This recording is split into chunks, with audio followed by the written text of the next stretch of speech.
say that, yep. Yep. Okay. Okay, call to order the 375th meeting of the College Coast Planning Commission. Lonnie Quayman is absent. Scott Duncan. Here. Randall Burns tomorrow. Here? Ivan Davis. Here. Ken Lauterbach. Here. Dennis Olson. Here. And Brian Rock. Here.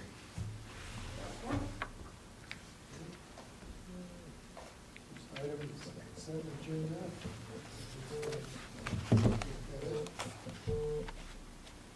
October 17, 2017.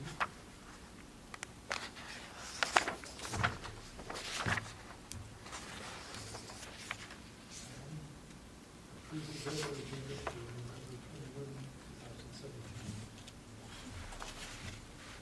We can do that under one motion. I can't make a motion. So I have one comment of a typo Okay. under the regular agenda, item 1.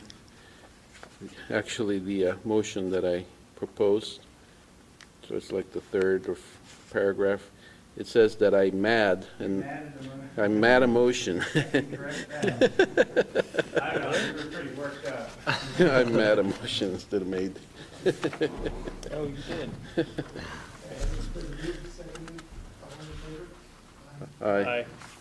And was that Dennis, did you make that motion? Yes. And it was seconded by Eileen.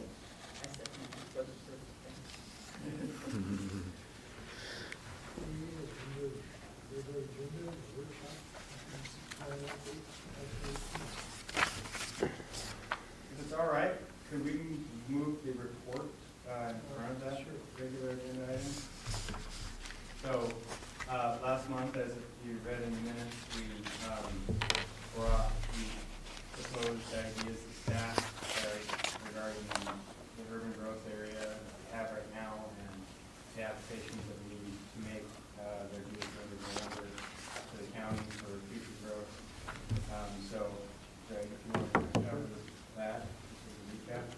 So at the last meeting, we talked about 3 different areas. We talked about the area around Martin Airfield, and we talked about the allocation of some of the land around Martin Airfield to an area in the southeast corner of the city, and we talked about potentially adding an area for a new school site.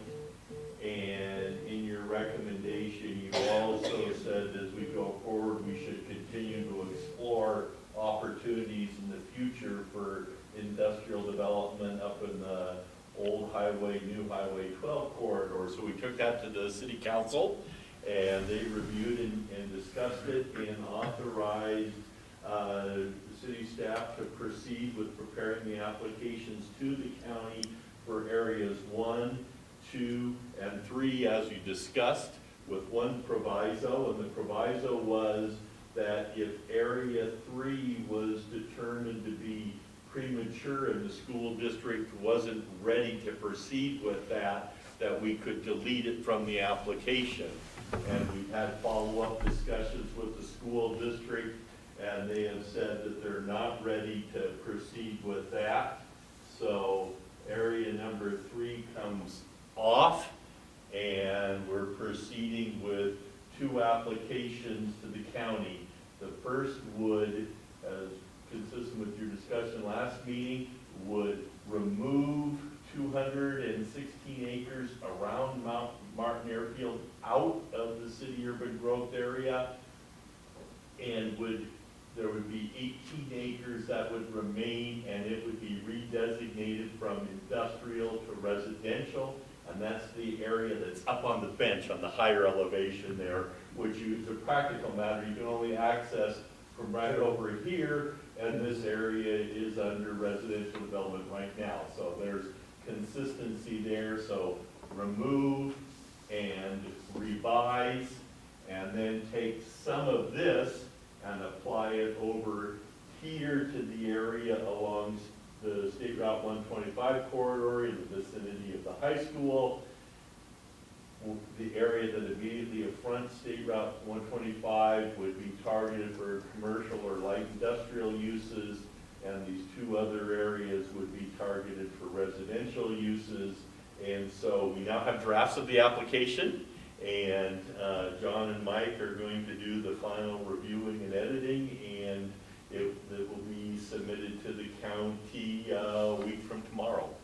So that will complete that. That starts the county review process, and we've been advised that there's going to be 2 meetings that the county has to help familiarize the County Planning Commission with this and other applications they've received. One is on January 3rd, and the other one is about February 6th or 7th, I believe. And so we'll make sure that you know about those, and we'll keep you informed as we proceed. But application number 1 and application number 2 are working their way through the system now. So the other thing to add is that John arranged for a meeting with himself, the planning director of the city of Walla Walla, and with Walla Walla County to start the discussions about how to deal with urban growth areas in the future. If you look at a map that shows the county land use designations around the city of College Place and around the city of Walla Walla, you basically see all designated agricultural lands. And the county has an obligation under the Growth Management Act to protect designated agricultural lands. The city has an obligation under the Growth Management Act to plan for future growth and development, and that includes not only residential growth, but commercial and industrial development. And so we're kind of butting up against conflicting obligations here, and so we said to the county, there has to be a way for the city to grow, there has to be a way for Walla Walla to grow, and we have to know about it in advance because it takes time to make plans, particularly to extend public facilities, as we were talking about. They're typically expensive, and they take some time to design and engineer, figure out where the place to locate them, and to come up with the financing, and you have to have a degree of certainty. So we've already started the discussions with the county. They're very amenable to that notion, and we've started by just in general terms talking how we might do it. And the county actually has 3 or 4 different agricultural land designations, and they're not all equal. There's within those, there's kind of a hierarchy with some that have better soil types and are commercially more significant than others. And so that might be an example of where we say the best farmlands would be the ones that are preserved, and if we have to expand the urban growth area, we look to the ones that have the among the range of soils, the ones that would be kind of the lowest on the list. Still important, but lowest on the list. That might be an example of how we kind of work through that. So that will be something that may take a year, may take 2 years, but at the end of the day, be able to have then a clear sense of how the city might grow, whether that was continuing to the southeast or, as you suggested, perhaps up into the northwest. But one way or another, be able to say, here's how the city can grow, and here's how in growing we aren't adversely affecting agricultural lands of long-term commercial significance overall in the county. So that's the immediate and the long range that came out of the discussion last week. So we wanted to report on that and then see if you had any questions. Yes. Not being here, I guess I would like to know his rationale for the area around Martin Field and what went into that thought process. Sure. This is actually the only area remaining in the city's urban growth area now. So would say that if the city is going to grow and expand in the future, the only place it would grow and expand is here, and this area was designated for industrial development. The problem with that is several things. One is we've got the airport runway in operations itself. We have the safety zones that go around the airport and the runways. We have, because of that, there's limitations on what kind of development can occur and where. We have a creek, steep slopes, some wet areas, and we also have challenges with getting city services into this area. And perhaps the biggest issue is access to this area really involves Whitman Drive, which is narrow, goes through a neighborhood and right by the university. And so uses that would increase traffic are going to create a conflict with the other areas. And so there's a reason why there hasn't been development around this area. So when you're looking to the future, it looks good on the map, but in reality, it's an area that isn't suitable for development. And so under the rules, a city can propose to remove areas and reallocate it.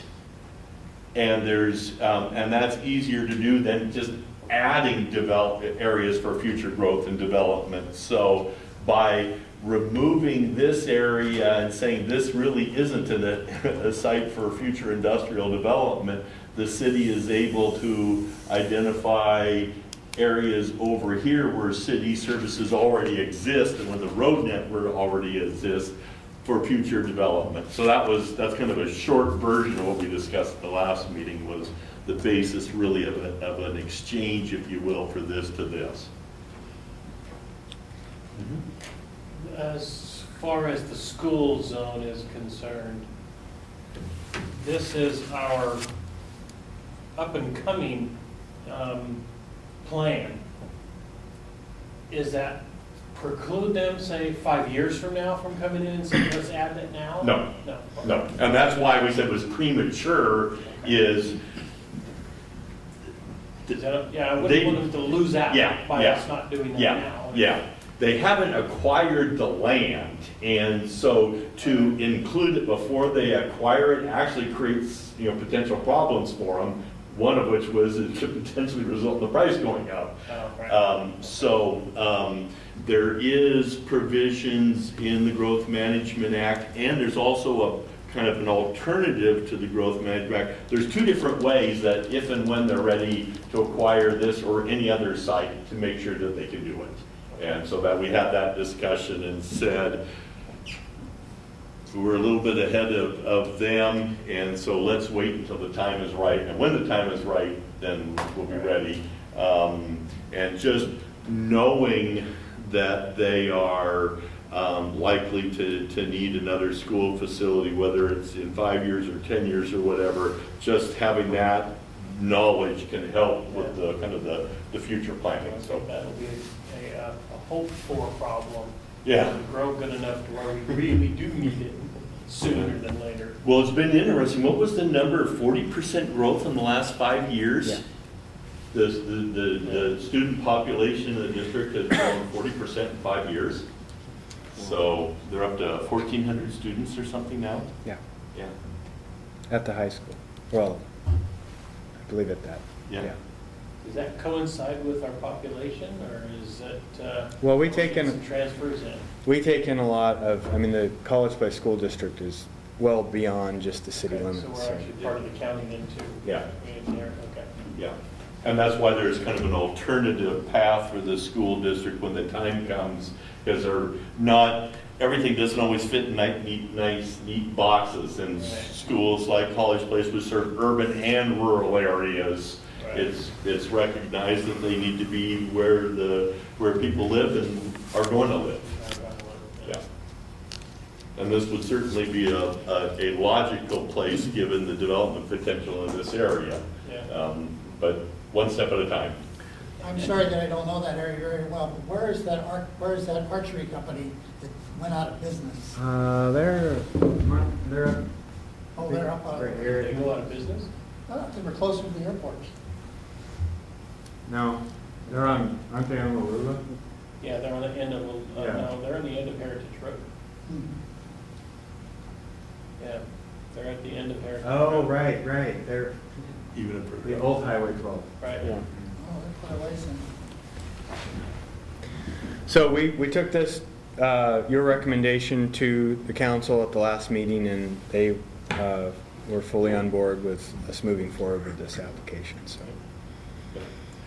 And then we'll have, like I said, the follow-up discussions here and with the county about what's the future and where are logical areas to grow. There, may be some potential in this area, but there's also some limitations as you get further down on 125 closer to the state line because of environmentally sensitive areas. And understand that on the Oregon side, the state of Oregon is actually financing the extension of a water line north from the Milton Freewater city limits towards the state line. So Oregon is kind of filling in and building along the 125 corridor, so that might be something to consider, kind of filling that in. So that might be an option. If they get the sewer system going. Yeah, yeah. Then there might also be some options up here too. Yeah. So, anything more on this? Just a quick question. Mhm. That is UGA part of this discussion, or is that? It looks like from last time's discussion that that's something that's going to be happening in the future. Well, what happens is that, and this is where we have to kind of take things a little bit out of sequence, only the county can approve a change to the urban growth area. So the city has to apply to the county has to review, consider it, approve it, and if they do, then the city incorporates that into the plan, into its comprehensive plan. So we have to submit an application to the county before we can complete up the city's update process. Yes. So it'll bounce back, and assuming that it is approved by the county, what would happen is then this land use map, which is the map that goes with the comprehensive plan, would then be changed. We'd have to add the urban growth areas, make the changes here, so. So this is the proposal for the next Yeah. 10 years or so. Yeah. And it provides enough for both light industrial and residential. Well, that's a good question. I mean, first of all, what's enough in terms of industrial? In terms of industrial base, the more is better, and not just for the city, but we were talking with the school district, the same thing is the more commercial and industrial development there is in the school district, that helps the school district out quite a bit as well as the city. But there is 216 acres here and about 158 acres here. So there's 58 more acres of urban growth area that are kind of unallocated. And so what we've said to the county is that the city wants to hold that in reserve, have the discussion about where future industrial growth can occur, and then apply it. So we have, if you will, 58 acres in the bank, and we don't want to lose that. So we've got 58 acres, have the discussions with the county, and hopefully at some point we'll be able to come back and say, and that 58 acres should go here or wherever. Yeah, we haven't completed the buildable lands analysis just yet because we're still waiting for our population allocations from the state. So until we get those numbers, I mean, it's the preliminary look that we've done and the work we've done so far is not looking like we could make an application to go beyond what we've already, this kind of swap or exchange that we're talking about. So we're not looking So- to grow our urban growth area, Yeah. just to swap. Yeah. Yeah. Okay. So we're lucky to have something like this to where we can do some manipulation and still. Yeah, so you were Accommodate. saying last time that you had to hurry up and get these applications and you got them in on time, is that what you're telling us? Well, they're not due till the 30th. Oh, I Yeah. thought that was, Yeah, but they will be. we're still in Yep. November. Yeah. Yep, yep. Yeah. We have them all now, and we have all the attachments, and just going through, and John and Mike are gonna do the final proofread and edit to make sure we've got it, and then, Make sure nobody's mad and Yep. get it made. okay, Good, thank you. so that's that.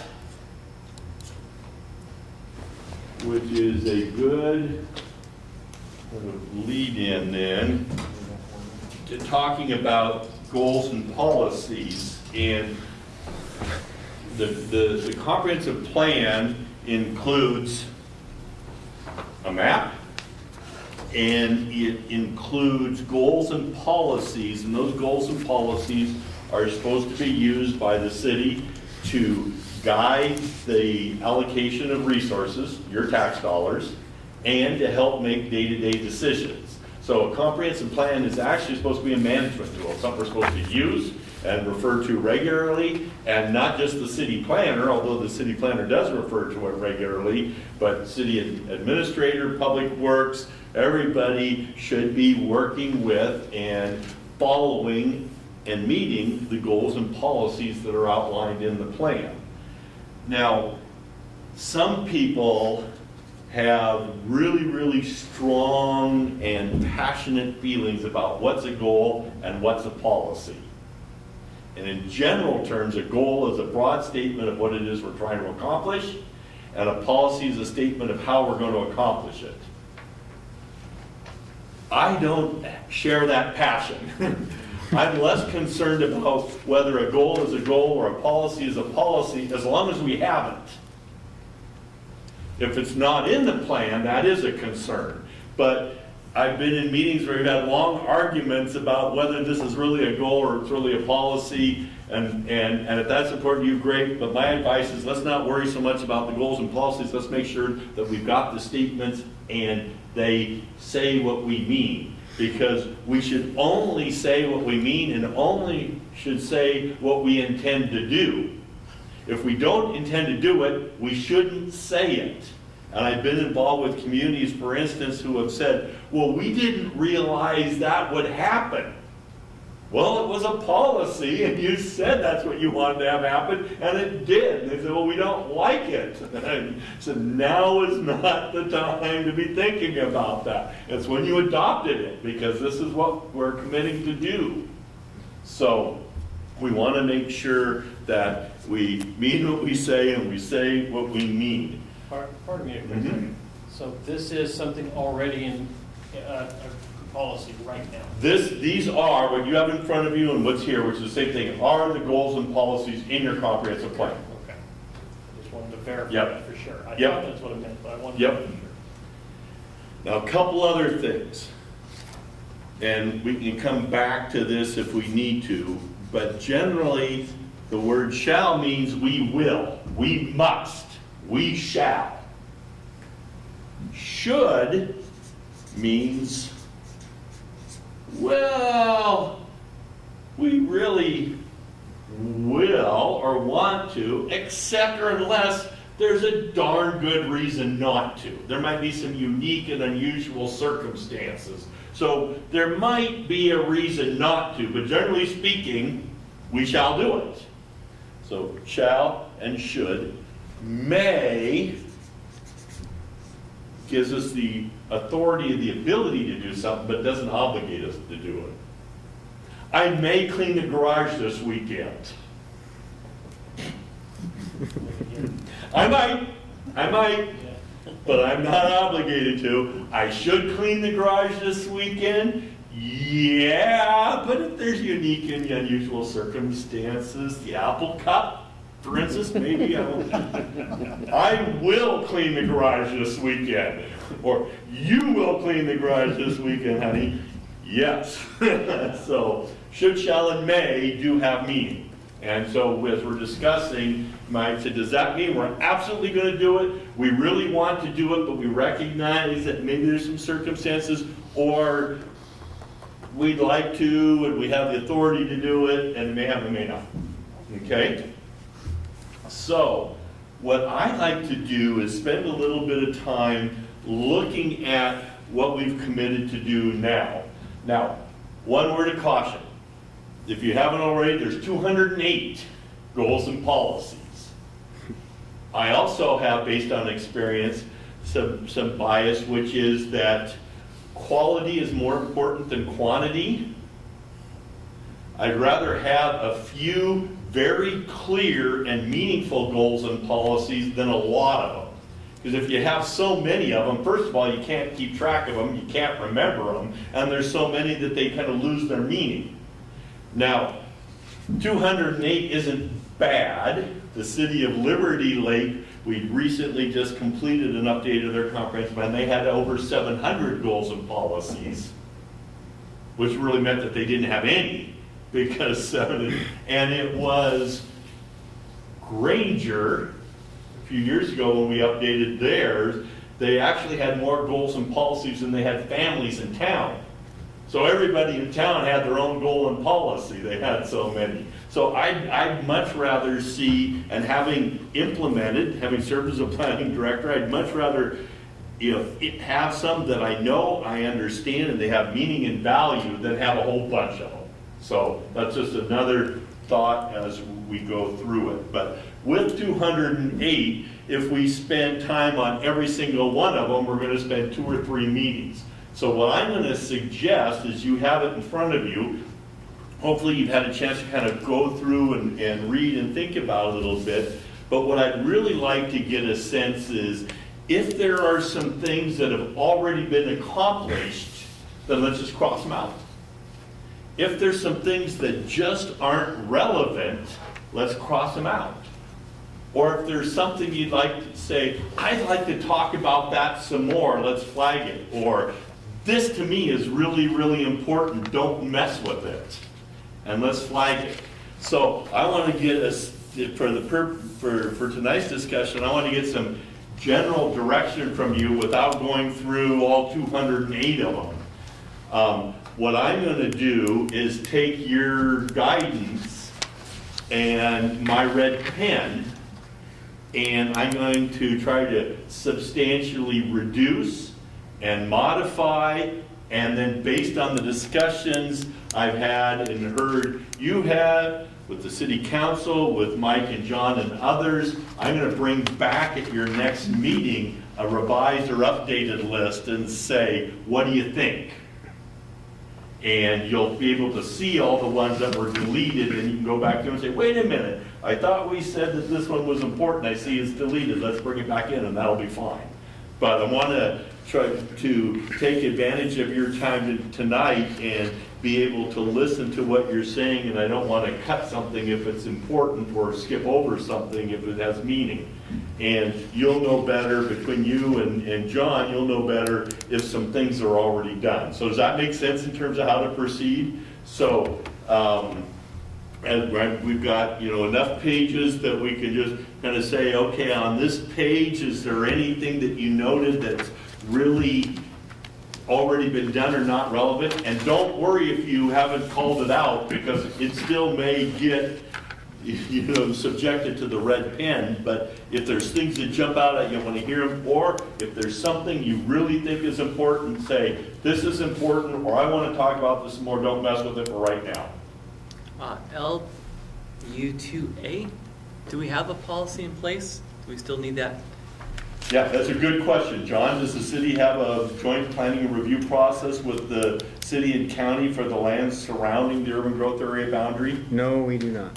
So there's an example. Isn't that what you're doing right now? Well, yes and no. I mean, in terms of, we don't, I think this policy may have developed out of how Walla Walla was developing outside of their urban growth area. They were allowing utilities to be extended out into the urban growth area. So it kind of, there was a need for some joint. We don't do that here, and Walla Walla's changed their policies as well. They're on board with the annexations and then doing utility extensions. So I don't see a need for it. So that same thing kind of goes with the LU1C, an interlocal agreement. Yeah. We communicate, we work well, so maybe there would be a better policy of continue or strive for quarterly or ongoing meetings with the county and city planning departments, or something like that. Good, thank you. Yeah, if I remember right, as I had read through this thing, that there's plenty of those repetitive ones. That was my sense as I read it. Yeah. I said, I think we can just, even by just repeating duplication, we're going to be able to shorten the list. And then if we find the ones that we've already done, it's gonna shorten the list some more. I think possibly what I would suggest is find these repetitive ones and maybe combine them into one Yeah. policy. Yeah, Instead of having 8 different policies for basically the same thing. yeah. So that would be something I'll do. I'll take the lead on that, is combine. So anything else jump out at you on this first page too is maybe not relevant, already been accomplished, or gee, this is something really important, let's talk about it some more. There's a few that go LU2 and maybe LU2B. They're talking about ag-related stuff that they almost seem like county goals. Yeah, that should That's a good really, point. we should Yeah. be thinking about. They're outside our ETA. Yeah. The only thing that I would be concerned with some of those, because there's multiple of those through here too, that, you know, it wouldn't be a horrible thing, say that a lot of the folks down Wallula want to start coming on. There's some ag down Wallula Road still. And it wouldn't be a horrible thing for the city to still annex those, but yet leave them ag. Mm-hmm. You know, and therefore you'd want to still have something that encourages people to continue doing their ag and be part of the city. Like LU2B could actually be a detriment when we're making a case to expand our urban growth area, because we've said in that policy that, you know, we shouldn't Right. extend into lands that are identified based on the unique soils. Yeah. Yeah. So you don't want to force these people to convert, Yeah. you know, So just to be part of our city. So I made a note that will have some kind of policy that will allow for continuation of ag during the transition period. Yeah, on page 3 at the top, we have, we're encourage a right to farm approach. Actually, LU2B and LU2C have actually negated each other. Yeah. Yeah. Anything else on page 3? We're on page 3. LU3C is politically correct, but I'm not sure what it really means. Promote the reduction in greenhouse gas emissions by focusing and concentrating development to existing urban areas. Well, the law requires that we concentrate growth and development to urban areas. So whether that has anything to do with this or not, that's an example of one where you have to do the second part regardless. That's right. And there's other places where we aim to do that, other policies that call for that as well for different reasons, so. Other things that jump out at you. The overall residential goal seems a little nebulous. I mean, yeah, that's what you're doing, but And then It the seems- how is the interesting question. yeah. It's an interesting discussion to be have about what is the city's role in the provision of housing. Some will argue that is to make sure you have enough land suitably zoned, that you have made adequate provisions for the extension of sewer and water service, that the community is safe, and that you have city services like recreational services, but it's the private sector's responsibility that to build and provide housing, and the city has done its job if it tends to its comprehensive plan and development regulations. So there's an interesting discussion that oftentimes occurs within this whole area of housing.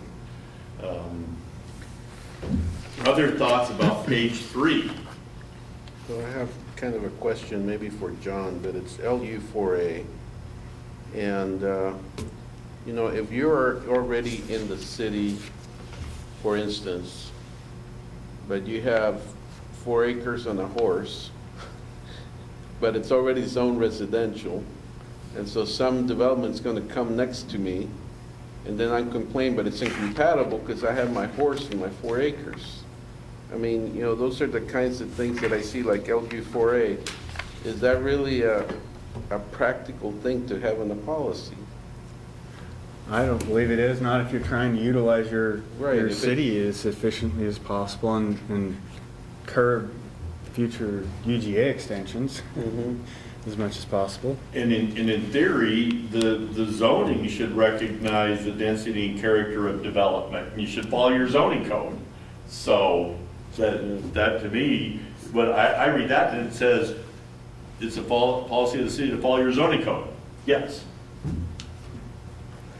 What else? Do we really need to state that? No. No. I mean, it seems like there's an awful lot of stuff in here that looks like we're stating that is kind of like, duh. Well, I mean, why would we not automatically do these things? I agree with you, Greg. I think what was going on is that, you know, we were coming out of a period of the 80s and 90s where pretty much anything went, you know. So I think the intent of this comp plan was to let's get some policies on and goals on board that enable us to enforce our zoning code and those sort of things. And that, I think that's why they ended up in here. So that was then, and this is now, so Yeah. that might help. We us have a some little bit, standards yeah. now. Yeah. But I oftentimes ask myself, well, what if you stated it the opposite in an alternative way? Is that really meaningful? So if it says enforce our codes, well, what would be the other options? Not enforce our codes, occasionally enforce our codes, only enforce our codes to people that we really like? No, I mean, we have to enforce the That codes. is a very obvious thing, because if there becomes too convenient of a relationship between certain people in our city, and then I'm not saying it would ever happen, but we do need to be even with our code regulations. So it is important for us to be able to say, you know, we do have codes, folks, to the whole community. We don't care who you are, we're going to enforce our codes. Consistent implementation of codes. Yep, Yeah. yep. Another one that I had was the last one, LG4B. And again, isn't that really a process that we apply when we apply, you know, extend our urban growth area? Yes. We've already basically said, yeah, we can serve that area. So then when a development comes around, well, okay, you have to do all these things to develop, but it shouldn't be that, I mean, to me, it's inconsistent with what. Yep, I would agree. Anything else on page 3? Let's go to, this is like County Paul Harvey. And now, page 4.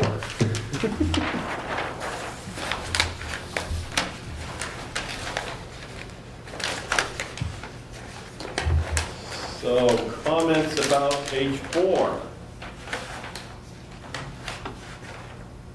Is LU4E obvious as well?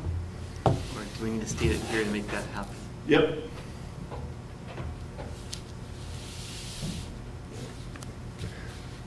The problem I have with density and that's where the society and the break-even points are. The more density you have, the more problems you have, sociologically. Well, one of the things that's interesting is this statement right here, which says that higher densities should be in the central area of the city and the urban growth area. And the higher, I mean, that's what the function of the zoning code is to say these are the areas that are suitable for higher density, and they may not all be limited to the Urban growth area.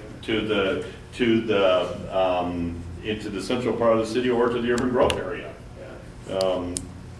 You've got some areas, this is kind of the orange or the goldenrod, and it's here, so you've got some areas already that are not in the central area of the city. So that, if that statement is something that you think is appropriate, I would say that's a significant statement. But the question you may be raising is that in fact our intent? So it sounds like this is one we should discuss. So, C and D kind of need to be merged together for one thing, but you're correct. the other idea it really is too is, why would you hamper the city's ability to change things as they need? And I just see the fact that it needs to have a chance at what happens if there's a whole area down in one of the yellow spots that turns out to be crappy 10 years from now. You know, they need to be able to say, well, okay, let's just change the whole zoning then. Let's revitalize it by making them apartment buildings or something like that, you know? And if we hamper them from being able to do that, then we can't. In fact, we had an interesting case recently, John did, where the owner and developer of a commercial area wanted to be able to add multifamily housing into the commercial development, so it would be a mixed-use development.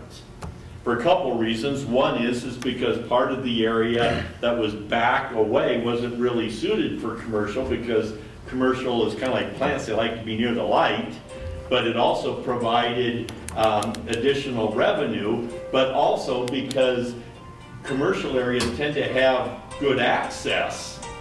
That lends itself really well to multifamily development, and people are saying, I like being near an area where I can have access to services, the bank is nearby, there's food or whatever it is, and so actually from a lifestyle standpoint, people are liking to live in and around commercial areas, and in this case, it wasn't downtown and it wasn't out in the urban growth area, it was in the, so this is a policy that we probably should talk some more about. Other items. Which page are we on? We're on page 4. Well, LU 5A is kind of touching on the same topic you were just, I mean, density and Yeah. Should we work at the W4? shopping area. 5A seems like it might be a little bit more relevant than some of the other yeah. ones. Yeah. Is 5C completed? Or is that still in progress?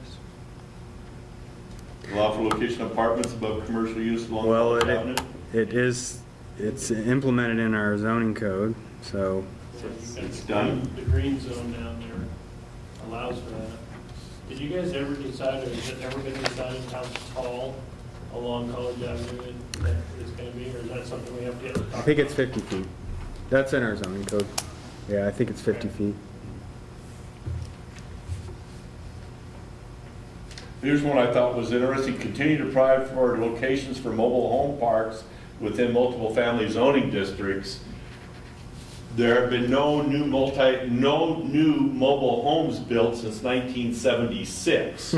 So if you have a new mobile home park, it might be a new park, but it's going to involve mobile homes that are at least, what, 40, 50, how am I on my math? 40 years old?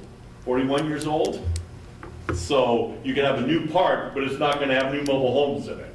So what are the ones being built now called, that they're not mobile homes? Manufactured. Yeah.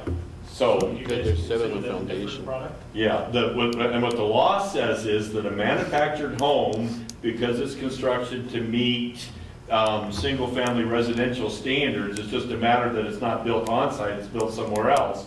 You can't restrict where a manufactured home goes. It can go anywhere that a single-family residence is. A mobile home was something that was built before 1976, and it was built to a specific standard, and it wasn't to the building code, and that's why there was problems with them. And in 1976, they said, no more mobile homes. If you're gonna build, it has to be to standard, and so that's why the only mobile homes you see these days are ones that are at least 40 years old.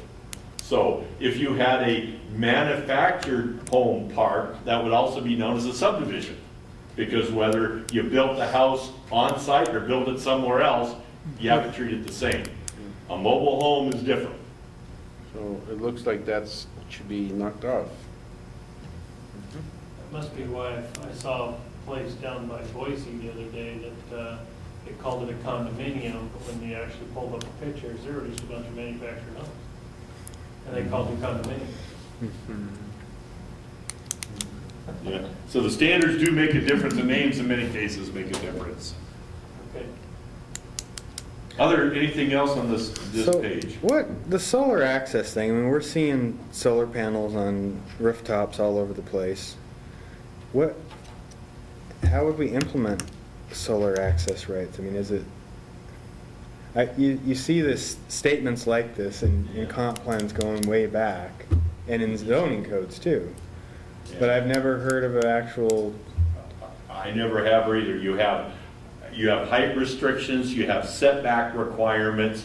I've never heard of a building being denied that meets setbacks and meet height restrictions because of solar access easements or anything like that. I wouldn't know what to do with that. I've, Yeah. Anything else?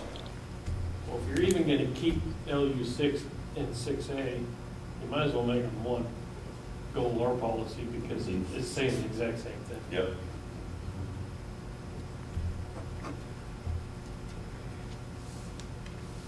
LU 7, I noticed there's a ton of different beautification and adding trees and stuff, and I don't know if LU 7 needs to even be there with the way it's actually spelled out a little bit better later on in the thing. And it's interesting because words like beautify Very subjective. are very subjective. Now, if we can describe what we mean by beautify, that's helpful, but I know of a case where a property owner had this big, huge tree in their yard, and for whatever reason, they took the dolls, cut the heads off, and hung them from all over the tree.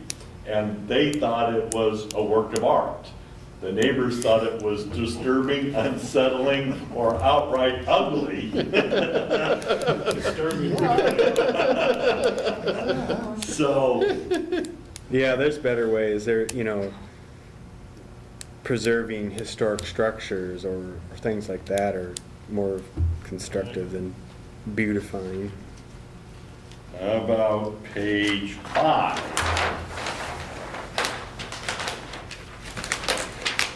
Isn't LU 8 actually a regulation already, a state regulation that we have to go for? Yep. I mean, so why even have? Yep. What would we do, not have those things? Right. Yeah, see, like LU 8A talks again about trees and shrubs and stuff. So it's, like I said, it's thrown out throughout here all the place. They need to, the idea of trees and shrubs and beautification need to be a specific idea. Maybe even in version something else, so. Consolidate, Yeah. all similar.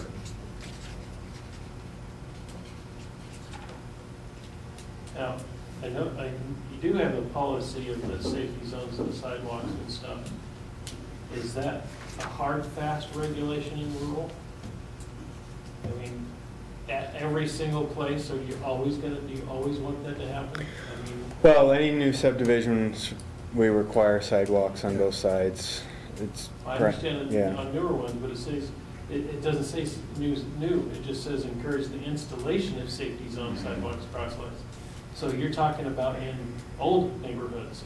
Well, maybe it should be more specific to the core of the older developments where we don't have, Right. and maybe it's not both sides of the street. Maybe our goal should just be to get sidewalks on one side.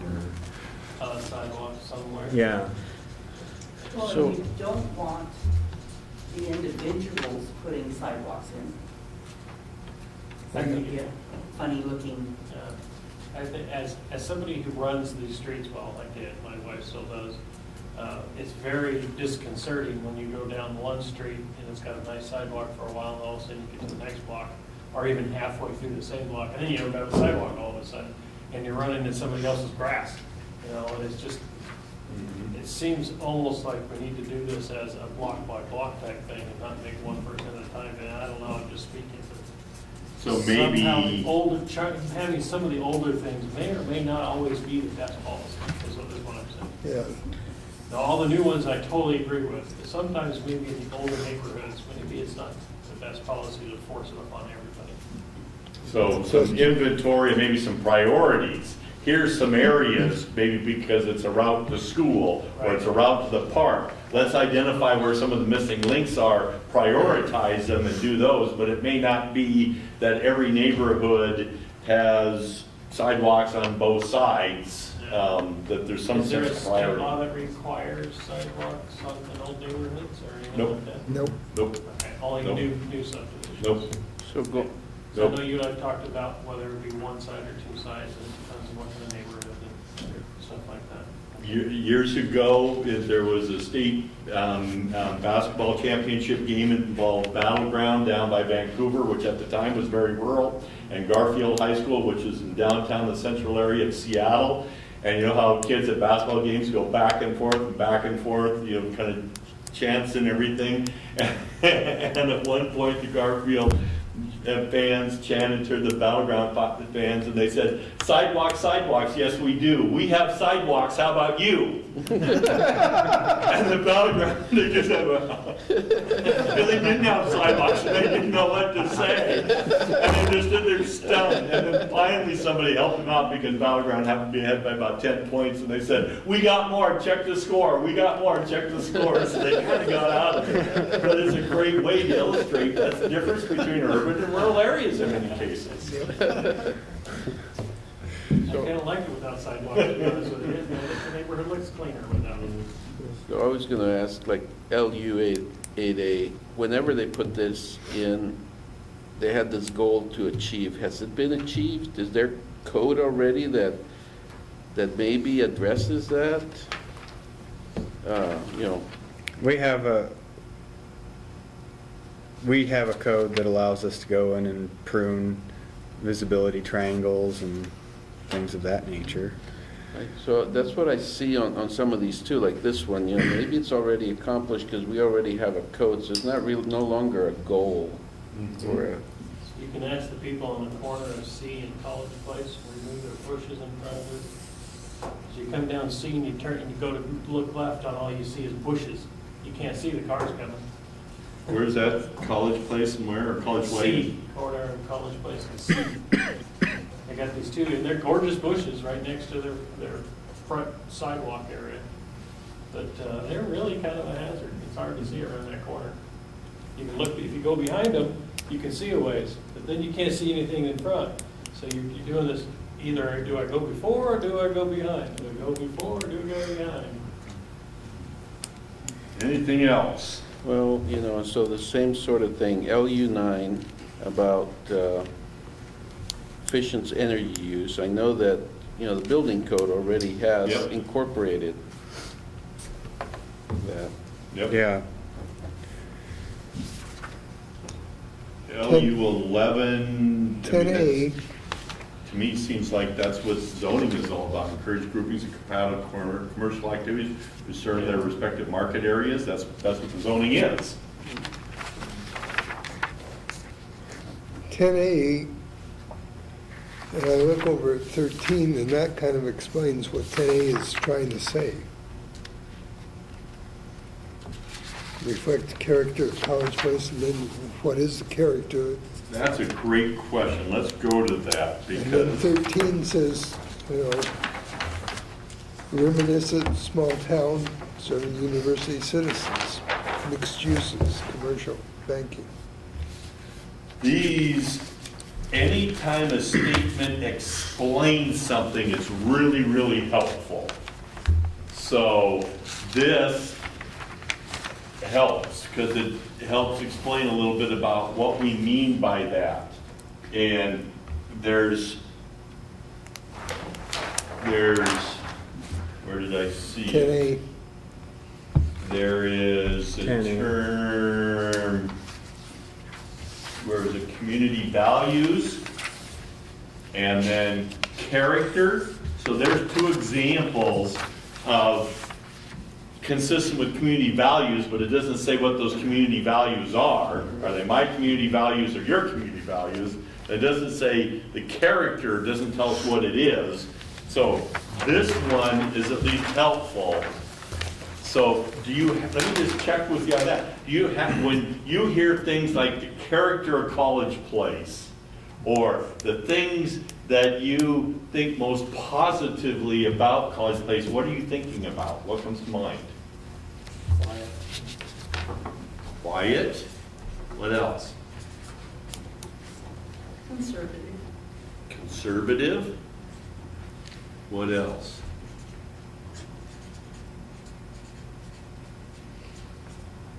Slow paced. Slow paced, Friendly? What was that, Scott? Friendly. friendly,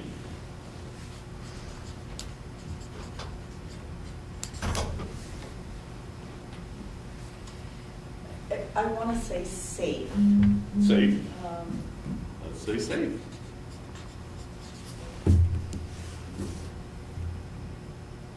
Yeah, it's kind of amazing. I lived over off of Fade, and we had some people behind us that were obviously selling drugs, obviously selling drugs, and I still felt safe. You know, this town is just a very safe place to live, and it was weird. I knew they were selling drugs, and they were friendly. They were really nice people. Never bothered us one bit. Drug people don't exactly advertise that. I mean, No. they keep it pretty low key. Well, we don't want to get that in our call. A great place to sell drugs. Friendly, your neighborhood friendly pharmacist. Even in areas where you think aren't so hot, there still seem to be fairly safe. You know, I don't even lock my door. I do at night, and I don't do it at day. I had a couple of observations driving into town recently, and I don't know if it, because just one is, I noticed, you know, when the rhododendrons were in bloom and the trees were in bloom, that they're by and large, this town looked pretty darn nice. Now, there might be somebody that maybe hadn't mowed their lawn today or something, but as you drove around, I thought it looked like it was a nice, well-maintained community. That was an impression I had. I don't think we have too many lots that are ugly, that people just don't maintain at all. I don't think that's very often. And As a realtor, I tend to look a little bit more than probably the average person, because I think most people do kind of take care of their stuff. And I don't, and check, tell me if this is true or not. I just kind of get the sense that it's a very family-oriented community. I agree with that. Is that true? Yeah, I agree with that. So I would propose that if we want to, I mean, that we should define it. If there's something that, okay, these are the values somehow, then we should put them down. But at the same time, I don't know how it is, you know, for instance, it's either already, I guess to me, if it's like a policy or something you want to see that hasn't happened, okay. But then we should work on it, hopefully, you know, council or whoever, and then be done with it, as opposed to continue to just put it on 10 years and then another 10 years. And so I see like LU 10B, I mean, I know that there's rules that development rules that require developers to pay for things or whatever, depending on what they're doing. But so what do we really mean with that? I mean, what additional thing, or what is it that we want to do more than that's already in code, I guess, if it's really like a policy? Well, we should be more specific in that development of impact fees. What is a negative impact? That was gonna be my question Mhm. before I start brought that up. Just like in what is a character college place, what is a negative impact? Shouldn't that be fairly well defined, or at least somewhat defined? But, Yeah. And these are really kind of two different thoughts. One is that all costs associated with new development must be borne by the development. It's a simple way of saying it. So it's real clear. It's not the responsibility of existing ratepayers, existing property owners. If you're building new, then you have the responsibility to pay for the costs you're associated gonna with put it. it in a commercial section, and you want city sewer and water, you ought to pay for having the city Yep. sewer water come for wherever it is. Yep. So we can wordsmith that one a little bit. I like to design the commercial facilities to be quite Yet there's, I think, a dichotomy, and is that really something we want as a policy? Because I don't know, I mean, in one respect, we want commercial development and other development to occur. this to me sounds very, almost unfriendly. You know, it's like, okay, if you want to come and develop here, well, you know, you're going to have to mitigate for everything that we think that you're impacting us with. Yeah. And in reality, we kind of don't do that. I mean, you know, we have rules and regulations. Do we want as a city or as a policy to say that we want even more then? Is that the intent, that we want more regulations to make sure that they pay for stuff? Yeah. Because, you know, more development impacts a lot of stuff that we really, you know, in one way or another, it impacts a lot of things. I mean, even traffic, yeah, there's requirements for traffic mitigation, but no matter what, it's going to make traffic worse. I mean, you know, if all of College Avenue develops to the maximum extent that we wish it would, Oh, man. it's going to impact traffic. Traffic would be a nightmare. So, I mean, that, traffic is the one thing that we really Yeah. get mitigation for. Beyond that, if you need to extend water to your development, Yeah, you're going to pay for that, you Right. know. Sewer, same thing. Schools, that's a topic that, you know, we should be discussing is, you know, if you're bringing rooftops into our community, which is a development that's likely going to have young families, should we have impact fees for schools? but I think we need to be more clear for that, and Are you we, considering public or private? Public, I think we need because to be that's more, what we're talking about. yeah, more clear, and really as a community or us plus city council, is this something really that's our goal or not? You know, do we really want to move towards that? Is that really a goal? Let's look at how we put additional impact fees. Or if not, then we really don't mean it, why put it in there? Yep. I'm gonna flag that, though. Let's spend some time talking about this one. Yeah. The impact fees, I don't like the sound of that. Right? I think, PC it up a little bit, instead of calling it an impact? Where's your? well, I think that could run people off. Well, remember that the part of this is a tool for staff to develop new regulations that we work under. So if we want impact fees, I mean, we could call it something else, but we don't want to lose sight of what it is that we're going after. Okay, let's just take an example so that you understand what impact fees involve. When they started developing out west, that housing development out there, we saw in the future how that was going to impact traffic on College Ave and Whitman. So the requirement was they had to contribute for all the houses, whatever percentage, to providing stoplights for Whitman College. That was an impact fee on their development. As they continued to build, they kept putting money into that fee, so that now we have the signal there. Yeah. Well, it was the same with Meadowbrook when Walmart went in. They had to put those lights in. Is that right? I wasn't here. I don't know if there was a development agreement or an impact fee. I know that the city was, Yeah, I Scott, think- you were on the council I back think then, I that think. was just part of the Yeah. development for what they were doing.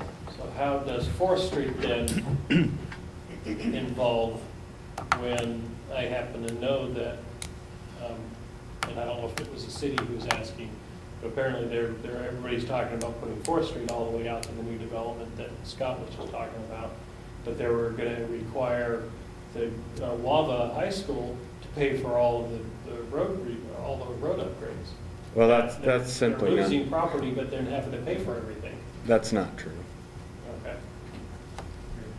Well, we'll spend some more time talking about We this. can talk about that. And sometimes Well, that kind of- labels kind of prejudice how we think about it. We lose track of what the thought is. And so we could say things like, the thought or the principle is, new development should pay for the costs associated with the new development, including traffic, schools, parks, for instance, and then we don't have to say impact fees or this, because there may be more than one way to do it.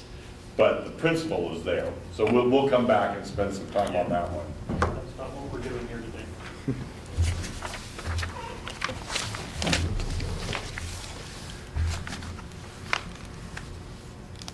I mean, here's one, for instance, 13B. I mean, it's a task, but I'm not sure what we would do with the task. Survey and inventory commercial structures. Okay? Yeah, why? But yeah, it doesn't tell me. What is the benefit of it? There's a cross out on LU 9A. It puts mobile home parks in there next. Yeah, I think that right there, encourage planning and development with green spaces and open spaces, but mobile home parks are.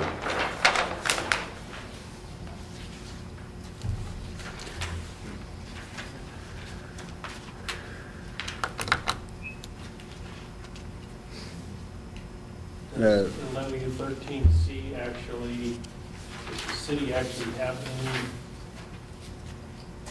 It almost seems like that's out of the scope of what the city should be dealing with, to be honest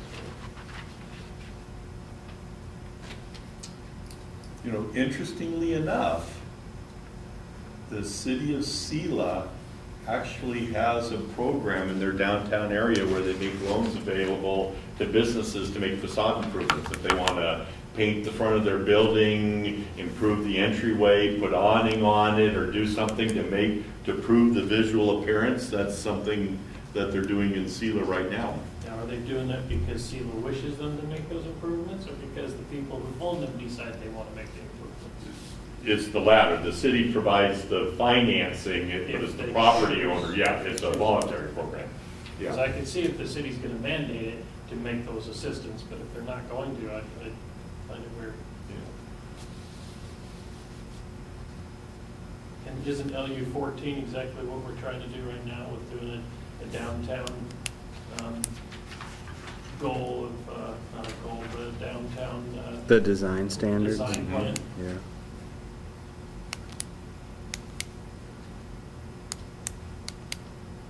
And then we're not going to underground anything on College Avenue. It's done. That ship has sailed. LU 14B. So that one's already been completed? So these Well, crossed out, is that what you're saying? Or you decided that's not ever going to happen? It was decided that it was not going to happen because of the financial cost, so, Might as well take it. yeah. Yeah. Go buy that.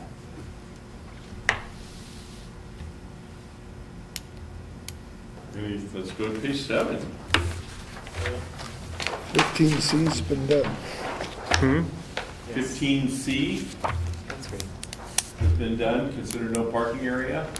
That's done. Yep, Good. between, in the university section, yep.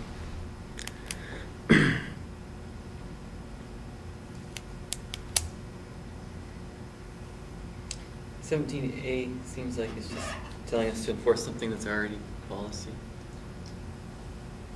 Yep.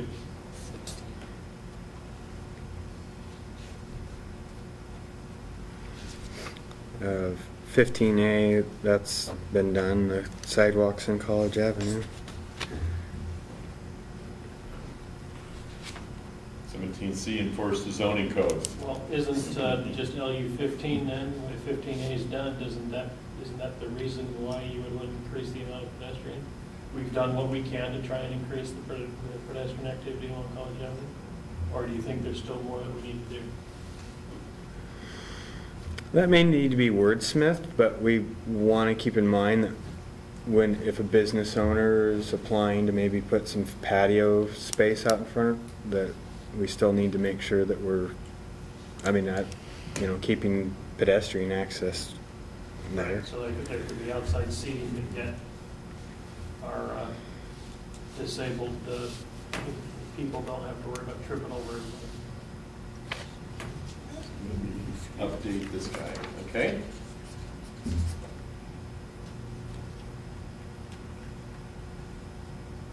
Is LU 16, the Rose Street Whitman Drive in our commercial district, is that actually say you're doing anything.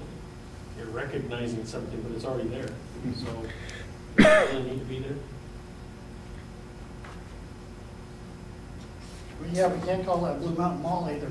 Only 16. Yeah, what's it called now? The town, Alice. Walla Walla Town. Walla Walla Town Center or Yeah. something? Is it? Is that what it's called? Yeah. No. Look at, in fact, look at this, goal LU18. Sounds a lot like this.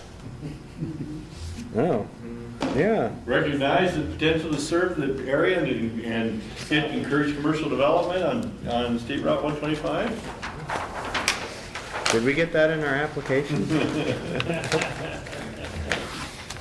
Was that a goal? Yeah, that was like consistent. Not yet.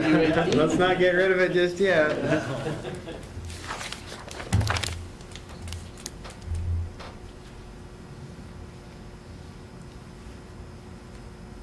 See, where LU18B is back to landscaping and stuff. That's right. We already have standards for that. We should already have standards for that. I mean, if it's important enough that we're repeating it over and over again, we could just have one. One overall. Assure that our zoning code has sufficient standards for landscaping and screening and lighting. 18C, such things be located at sites which are sufficient in size to serve all their trade area. Isn't that the business to decide Yeah. whether the site is sufficient or not?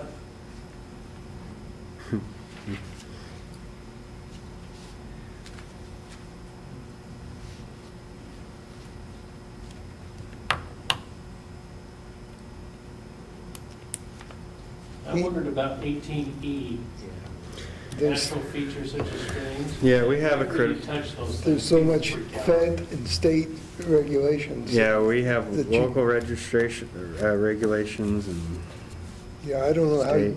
you look at Walmart and figure out how you're gonna do that with other streams. That was, And in That's fact, state some regulation. streams if it happens to be involved with the shoreline, that's regulated by the state, landscaping is not considered an enhancement, it's considered a negative. Mhm. So, we might have to rework this one a little bit. Is the industrial overall goal still, or should it be wordsmithed a little bit better too? 'Cause I mean, right now, even though we've got a little bit of commercial in our plan, technically in your urban growth development plan, you don't really truly have an industrial section. Well, and that's why I actually say, I think we should keep it, because that's part of what we're talking about. yeah. That we want to have such a location somewhere. Right, but that's why I say maybe that would be wordsmithed. Yeah, we may not be incentives, but provide sufficient land for the compatible and planned growth. And maybe have something that talks about how as that residential Which actually- development must be accompanied by commercial and industrial, Oh, okay, yeah. that you can't have one without the others. Right.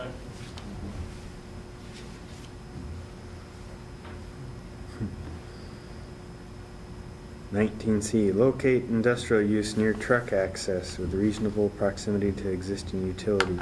It's kind of, That's the opposite of this. No, but it was what I was telling you about trying to get closer to, Highway 12 or the old between highway. Wallula and the old Mhm. Highway 12 section. I mean, industrial stuff needs that, and that's exactly what 19C says. oh, it's a good policy, I think. What's the But it, but it, in- industrial, it wasn't, It's not working in with us right now. Yeah. I understand that, but, yeah. what's support capital improvement programs mean? so capital improvement programs, like our water tanks, and I'm not sure, support capital Well, improvement. you have to have one. Yeah, this So I is- don't know that, This is under industrial parks and encouraged formation public corporation. Is the city involved in? I think we can either delete or reword that guy. It goes on to say more about That is, yeah. So, Well, the only thing I would see with that is that if we were successful in getting in a future land use some growth area that was commercial, let's say it was near the old Highway 12, would this be kind of directing the city that we should build some major infrastructure like a water tank or something like that to facilitate then the development? I mean, is that kind of, I mean, I don't know what the intent was when they wrote it. I'm just kind of trying to, So think more about strategic infrastructure investments to support development, Well, yeah, I think. commercial and industrial. right, yeah. Because technically, the industrial portion of this plan that truly is non-existent is another whole layer of issues that I doubt the city's ever even considered, you know, because, you know, a lot of these big, huge industrial places need huge amounts of water, huge amounts of electricity, and huge amounts of disposal, waste disposal. Look at the stuff that, over in Wallula where the, what's it used to be called, Boise Gasoline. I mean, they're by a water zone because they needed the water. You know, that's just reality. So there are certain things that we would have to do that, you know what? It's just not logical to assume we can handle everything. Yeah, and there's gonna be limits, I Hopefully, mean. let's say in 10 years, Yeah. we can sit down and say, okay, we can make this plan now, let's put an industrial program together. So the goal could be very, very simple at this point. It doesn't need to be detailed and is pretty much what I'm coming across. You can say it very specifically. We wish to have an industrial park and we will do what is necessary at the time when it's feasible to continue on with industrial park. The city of Granger has 4 industrial parks. 3 of them are light industrial parks, and 1 of them is kind of targeted for heavier uses, but they have 4 of them that they develop in partnership with the port. One of them is 100% full. A second one has 1 or 2 vacant parcels, and that's it. A third one is about a third full, and the fourth one was a longer range one, but that's Granger, which is not a big town.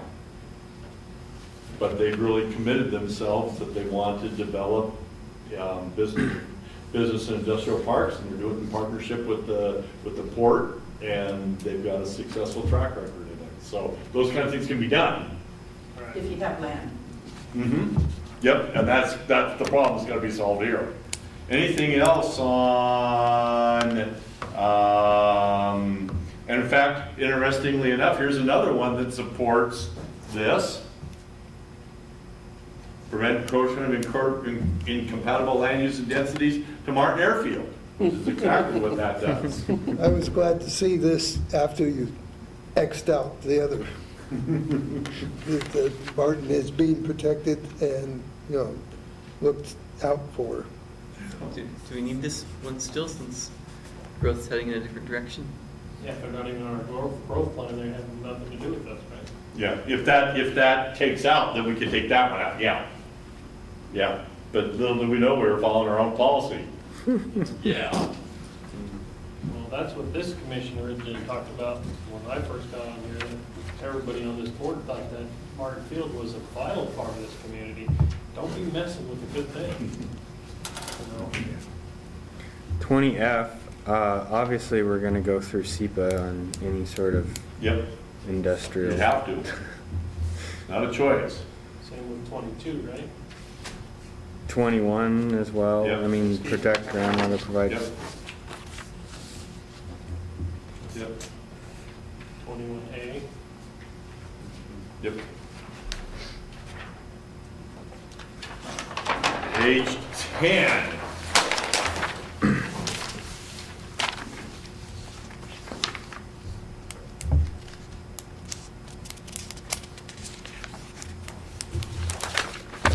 Do you allow for accessory dwelling units? You just did, didn't you? Didn't you just do that? No, You didn't? no, Okay. we need to. It says that you should. We should.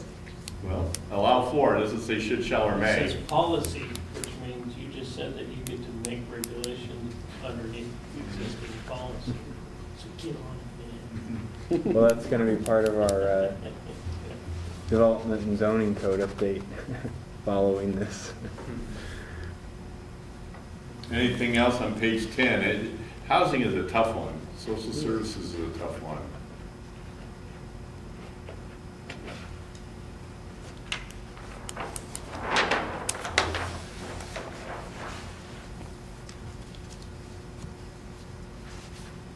City and residents should strive to enhance the visual quality of the city, particularly along College Avenue. That's part of the new, also about the new downtown look policy that we're doing, so that goal's being taken care of, right?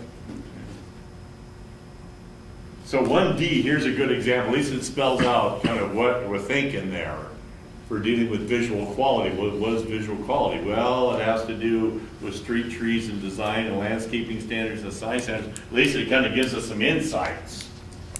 Do we know if that's been done or not? Are you kind of doing that now in your looking at the design features of our downtown area? Is that what that's all about? Yeah, yeah, you could kind of say the design review process. We're implementing design standards right now. Okay. We have landscaping standards, although they need to be enhanced, I would say. How about encourage the public to use qualified professionals in designing of structures and developments as opposed to like unqualified professionals?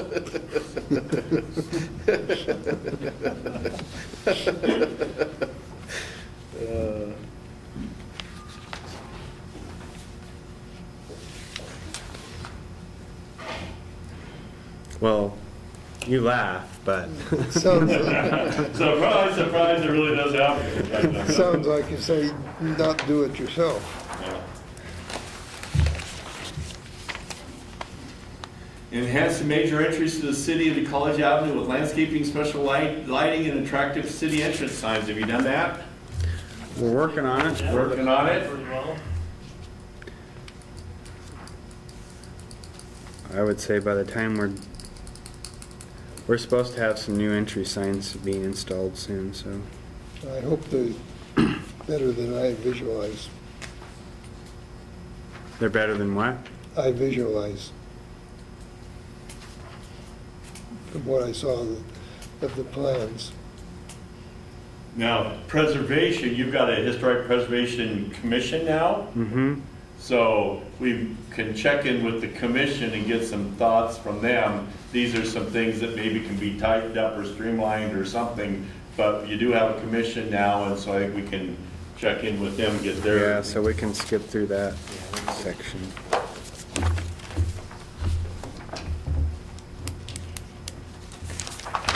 Maybe we'll leave that thing, though. Let's see. The TR1 is not the historical preservation stuff, is it?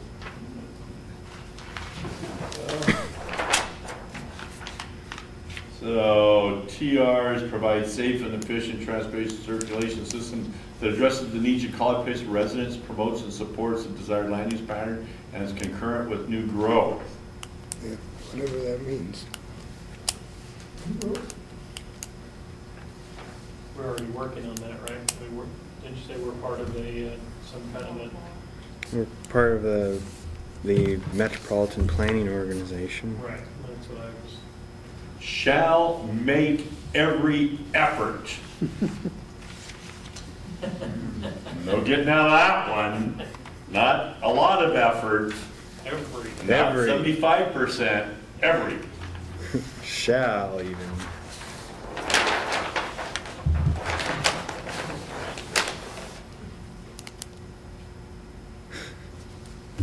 Before we talked about, we'll deal with this issue.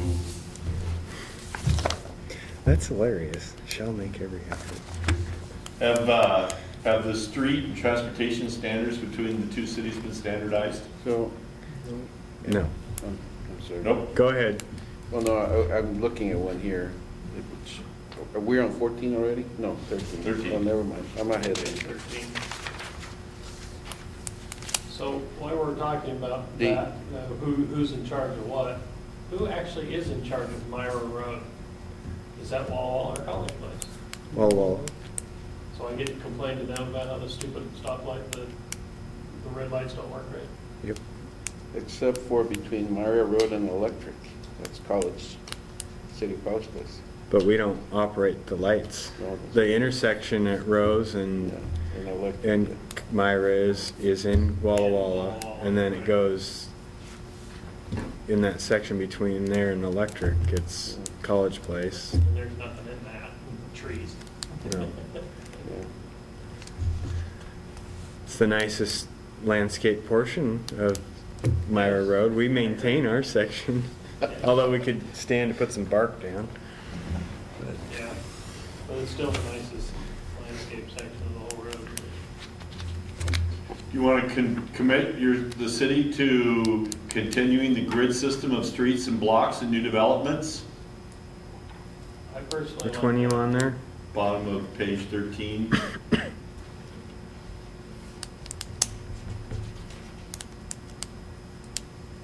I find it difficult and annoying to go into a town where you can't figure out which way to go.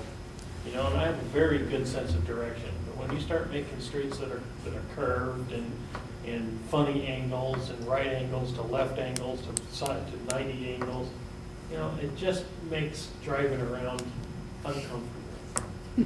I just hate it. Doesn't add character. I like Does the not add grid. character. I like the grid. I like the grid.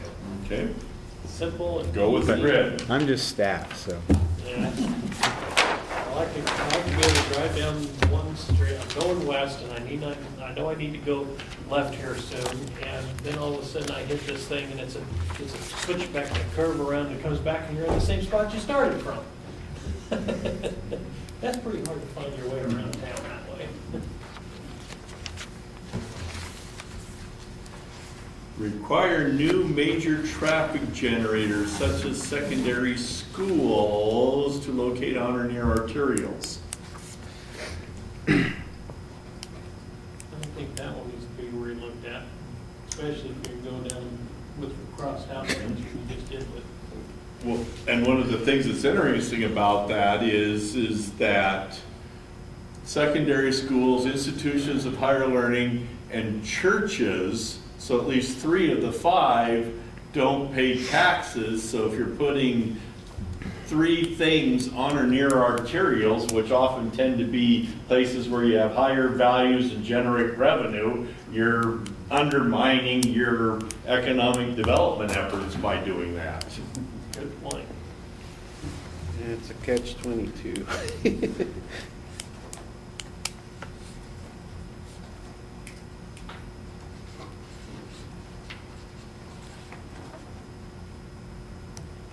Establish appropriate truck routes?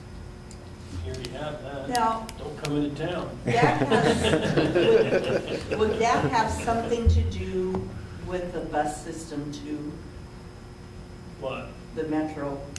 the traffic, Establishing these. truck routes? Yeah. Oh, Are you talking, no, they're No. talking commercial trucks, not, No, not the trucks, the Oh. schools. You're talking about this one. I'm mulling this Yeah. over. Yeah, yeah, and there is something to be said, I mean, you know, for instance, the university is on College Avenue, so buses stop there, and that's, And they don't always, I mean, the college kids don't always have cars. And I'm also thinking Not- of not- older people trying to get to churches. I think the key word there is new. Oh, new. I mean, you can certainly make the case that so Rogers and Wava, their location, I mean, yes, Rogers in particular is located on Whitman, which is classified as an arterial. But Wava, I mean, everybody goes down 4th, and that section of 4th is not an arterial, and it is a mess at 8 o'clock in the morning when you're. Oh, it's or when horrible. they're- Yeah. And the city doesn't want to fix it because the university owns half the street, and it's just a stupid mess the whole way through. Well, we are fixing it. I know you are finally, but man, I've been here for 10 years. What happened 10 years ago? So what is Let's the fix the solution? road. Putting in traffic lights? No, Making it a full street. it's improvements down by the WEC and by the track and stuff.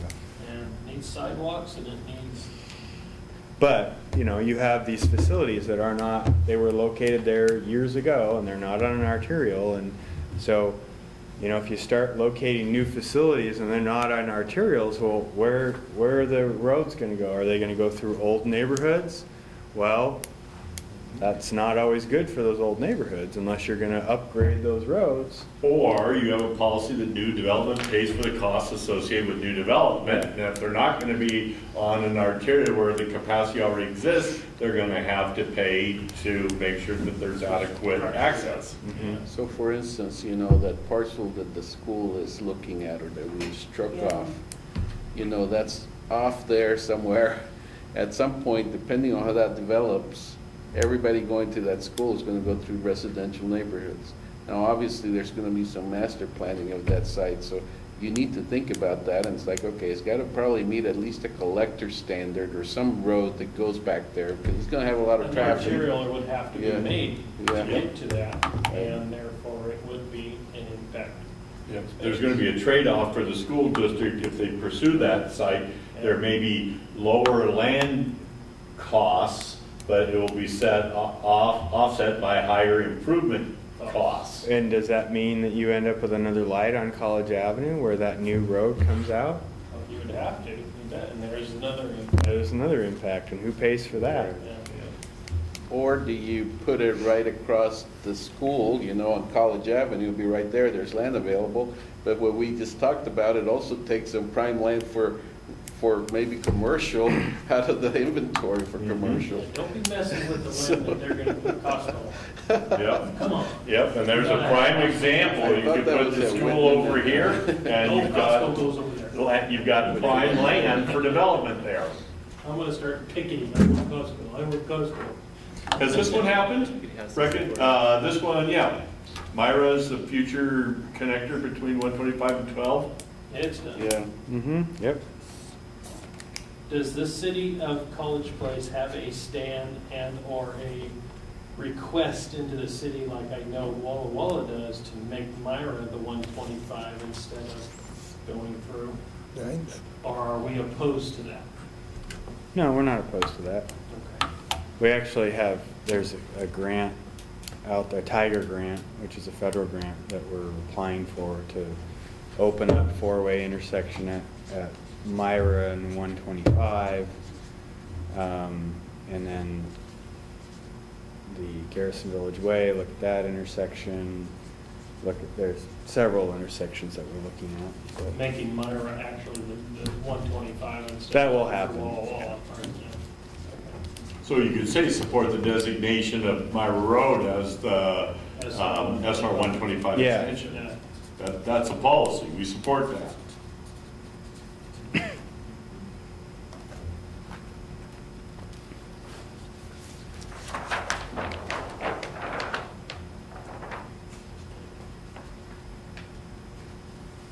Well, here's an interesting one. Development of new neighborhood streets, it's at the bottom of 14, top 15. Development of new neighborhood streets shall be consistent with the following. Neighborhood streets should be designed in such a manner as to discourage through traffic while maintaining connectivity. And we were just talking about the advantages of being able to drive straight through something, not have to meander around. Yeah. I would like to know how you would accomplish that. You go like this. Well, Well, it doesn't matter. You could end up like having a whole bunch of like dead ends, you know, and then you end up like offsetting. Or you still have, yeah, you still have a grid system, but you do the offset Offsets. intersections. I live on one of those streets and I hate it. Over in Walla And the Walla. people living in, usually in those houses that were the street offsets, because all the lights and everything into their windows all the time. Yeah. But the only way to do a grid process and to do this would be to have narrower streets, to where the average person's not gonna wanna drive down a narrow street, but then you have regulations on that. So, That I think are state mandated and that we don't have any control over. yeah, so, No, we, You know? so the only other thing, I mean, there's standards for roadways that you could do, which would be basically that you put chicanes or you put like planters areas in the middle, so all of a sudden, so that the traffic kind of has to go slow anyway, because, you know, the road ends up getting narrower, you know, so like a planted area that comes out into the street, so now this is kind of a narrow area. So if you have a lot of those elements, people still can go through, but they may not want to, because you gotta kind of really go slow. Well, the Which- villages, the. Yeah. Garrison Village Way. Yeah, yeah, that's a perfect. Or I think example. about when you drive around in the Seattle area in some of those older neighborhoods where there'll be like a planter in the middle of the intersection. It's not a roundabout. Yeah. And it can be driven over parts of it by a fire truck if they need to, but it really slows the traffic down through there. Yeah. Makes They it have- safe. They have those humps too, Yeah. in some areas to discourage the people who go through, because you gotta be going, you know, every so often over one of these humps. My dad used to live in a place in Nebraska like that, only it wasn't because they wanted to. Their water table was 4 feet under the ground. So when it rained, the water couldn't go anywhere, so they had these big old huge culverts, now every street was. So, recognize the extension of Southwest 12th Street to the west as essential to the long-term arterial plan of the community. Is that true? Has that been done, or is that still true, or? Well, I don't know if it's still true or not. It's probably something where we have some long-term arterial plan routes that we should probably bring our city engineer on, you know, but I'll make a in note. fact, this entire section That should be. cattle trail is not Bring street. citizens in. 12th Street could become one if necessary, but now you've got Oh, you know, a it's, John here that you can factor in that too. And that can be used as a major arterial now. There's the Davis alignment, there's. Davis could go down to 12th if you really tried. You could hook Davis down to Davis for 12, really. and I can see it too, thinking about like urban growth beyond, you know, so like, you know, right now we have all that development at Hayden Homes up there. And if it keeps going like towards Majonier, at some point, it makes sense there'd be like a 12th that goes and intercepts that. Yeah. And then Good Davis luck with could that. go all the way through maybe even, You won't get or all it the way that through to far. the John here. I mean, I don't know the topography or whatever right now in my mind. Yeah, it isn't the topography that's a problem. Where would 12th go? So, What we're looking at here. you can see, I wish the wording, the street, that's better. So 12th is, Little cow trail out there. there was some talk a long time ago about Clarence connecting with Majonier and then tying in, this is the Hayden Home development up there, up in the corner, which would tie in further north to some existing county roads. And then 12th Street would swoop down. This was an area that was being considered for future residential development. We had a de-annexation here, still have some islands. But 12th would align with Valley, which again would tie in with Clarence. And then there's 8th Street, which goes down we have a trunk line main sewer that goes down out to the sewer treatment plant. That's an old railroad right of way. We have Davis from 4th to 12th, or possibly even the old Lund Railroad right of way that would get us up to College Avenue, so there's some arterial planning that I think, you know, is it something we're going to achieve in the next 10 years? No.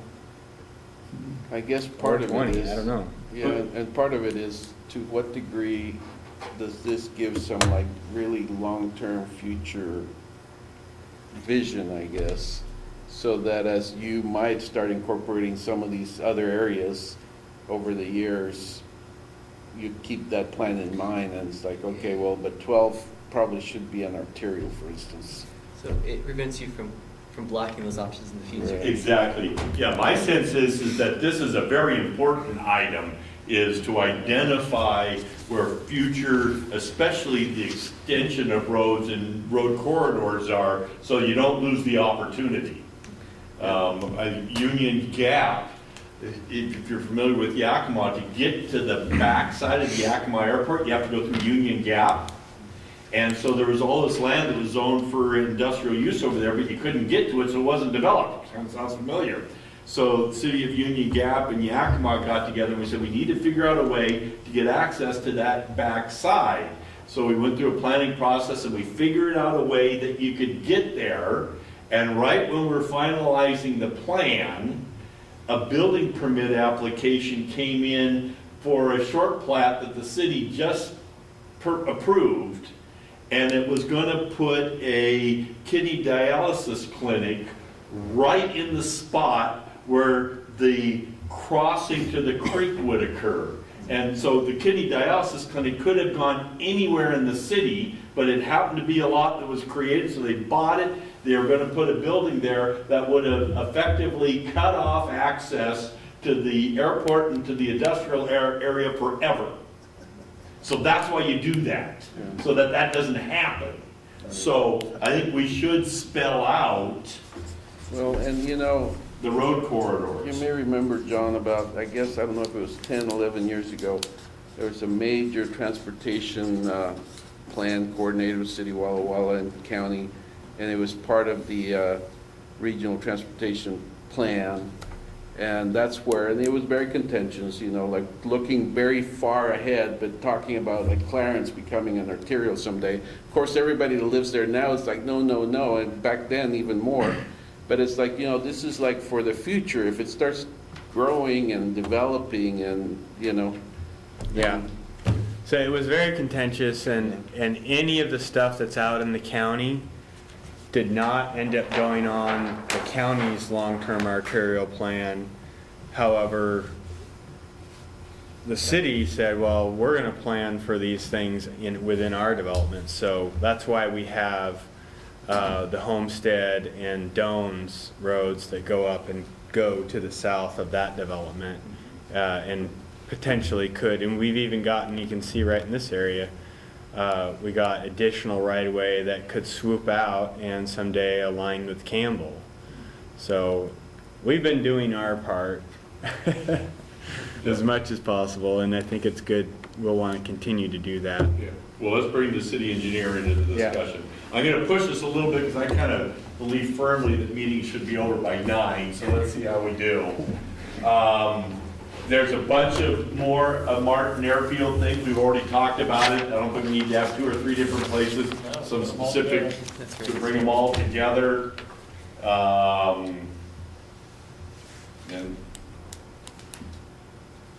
And we're working on, as a part of this, we're going to be updating the parks plan. And when it's all said and done, we should have, the parks plan should be a part of the comprehensive plan. We should have 1 set of park goals and policies, not 2 sets. So we have a way to bring those together. The page, Uh-oh. page 16, TR 3D on the top, that's been accomplished.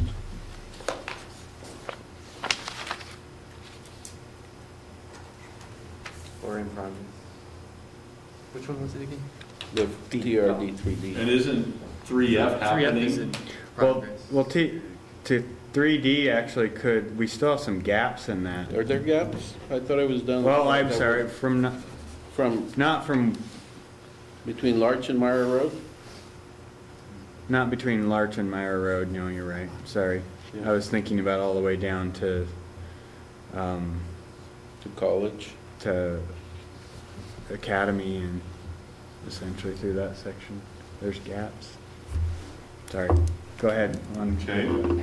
Has F been, that's in the process right now, isn't it? Yeah, but it's not accomplished yet. Not accomplished yet. We're working on it.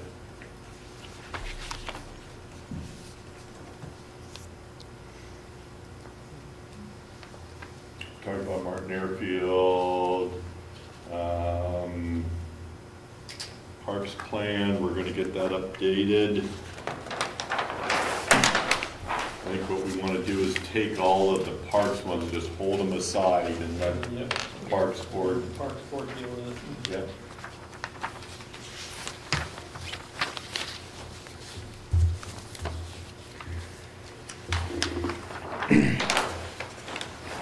PO 1D, are you on page 17? Or you- Yep. are you going on? 1D 17. That's the level of service standard. Which one? Is that realistic? Should. Which one? PO 1D, Mm-hmm. page 17. That means it's basically a 10-minute walk. Yeah, that's a park standard. I guess let's let Parks discuss it. Okay, I'll ignore it then.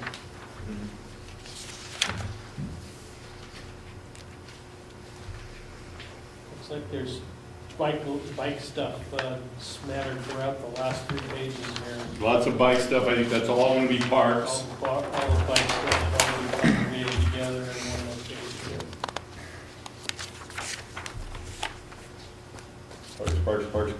Parks.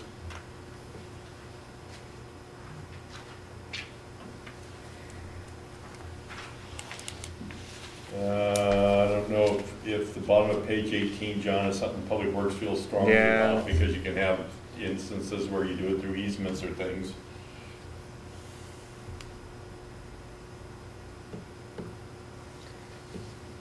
We have a lot of easements in backyards and it's a nightmare and they want it all. Okay. That's an important one to keep in there. Okay. New, drainage, new, you say that? These capital facility ones, we should talk with our public works and city engineer on, for sure.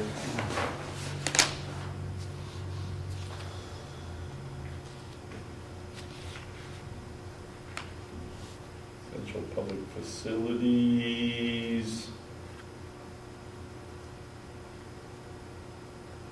Emergency medical, do 9% of the calls get responses within 6 minutes? I believe we're still meeting that.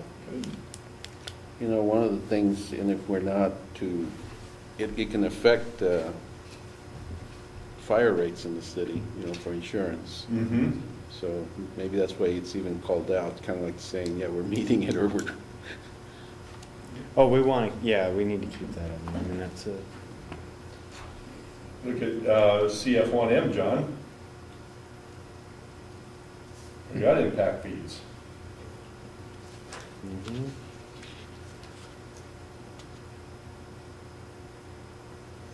Process permits and approvals for utility facilities in a fair and timely manner. Other applications were not gonna be fair, and we're gonna take forever to do it. Yeah. I have my list. Page 20, we're almost there, 3 more pages. Finish strong.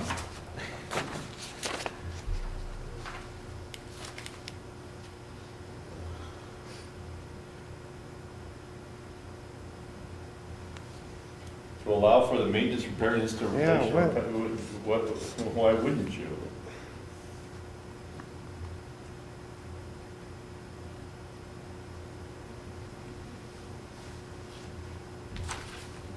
Interruptions to customer service.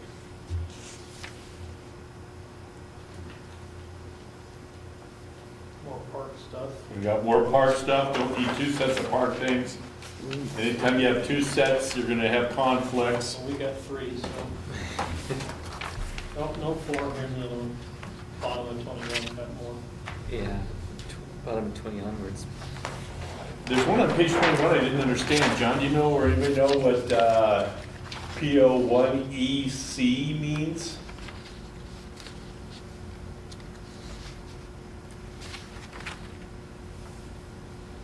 What happened to B? Yeah, there's no. You know what I'm wondering, you know what that might be, I bet? I bet you that's a footer when the document got transferred or I something. think so.